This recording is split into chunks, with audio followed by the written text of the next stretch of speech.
ఇంకోటి ఏంటంటే మీ motion colour change అయింది అంటే ఏంటంటే ఆ లోపల ఉన్న అల్సర్ నుంచి బ్లీడింగ్ అయ్యి ఫుడ్తో మిక్స్ అయ్యి బ్లాక్ కలర్లో వస్తుంది అనమాట మోషన్.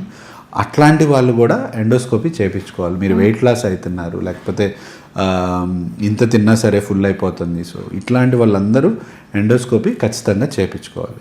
తర్వాత కొలనోస్కోపీ, సో ఎక్కువగా గట్ ఇష్యూస్ ఉన్న వాళ్ళు కొలనోస్కోపీ చేయించుకోవాలి. సో గట్ ఇష్యూస్ అంటే ఇందాక మీకు చెప్పినట్టు తినగానే మోషన్స్కి రావడం కానీ, ఆర్ మోషన్ సరిగ్గా అవ్వకపోవడం కానీ, లేకపోతే ఊరికే మోషన్లో బ్లడ్ పడడం కానీ, సో అది మళ్ళీ చాలా ఇంపార్టెంట్ సమస్య. సో ఇట్లాంటి వాళ్ళందరూ కొలనోస్కోపీ చేయించుకోవాలి.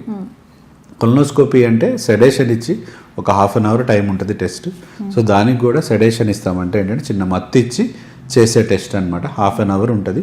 సో అందులో కూడా మీకు ఇంట్రెస్ట్ అయిన అంటే మొత్తం పెద్ద పేగులో ఉన్న అల్సర్స్ కానీ, ఇన్ఫెక్షన్స్ కానీ, ఏదన్నా గడ్డలు కానీ, ఇవన్నీ ఈ కొలనోస్కోపీ టెస్ట్లో తెలుస్తాయండి.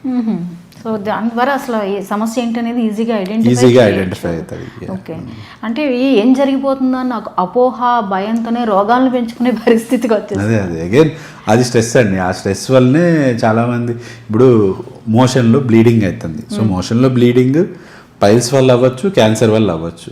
కానీ ఇప్పుడున్న మనకి ఉన్న సోషల్ మీడియా అవైలబిలిటీతో నేను సెర్చ్ చేస్తే ఇది క్యాన్సర్ అవ్వచ్చు, కాకపోవచ్చు అని ఇస్తారు.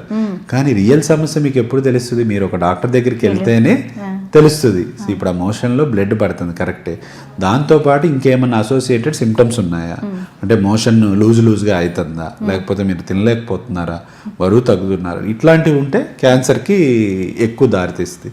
ఓన్లీ మోషన్లో బ్లడ్ పడుతుందంటే పైల్స్ అవ్వచ్చు, ఫిషర్ నొప్పి ఉంటే ఫిషర్ అవ్వచ్చు, లేకపోతే కొన్నిసార్లు ఫిష్లా అంటే చీమ్తో పాటు కుడితే బ్లడ్ వస్తే ఫిష్లా కూడా అవ్వచ్చు. ఇవన్నీ just normal simple non cancerous conditions అనమాట. ఇవేవి మనకి క్యాన్సర్ కండిషన్స్ కాదు. సో అందుకని ఎప్పుడన్నా ఈ మోషన్లో సిమ్టమ్స్ కానీ, బ్లడ్ కానీ ఇట్లాంటి ఏది పడినా డాక్టర్ని కన్సల్ట్ చేస్తే మనకి ఏంటనేది ఫస్ట్ ఆ అపోహ అనేది తొలగిపోద్ది. అన్నీ మనం క్యాన్సర్లా ఊహించకూడదు, అన్నీ తేలిగ్గా తీసుకోకూడదు.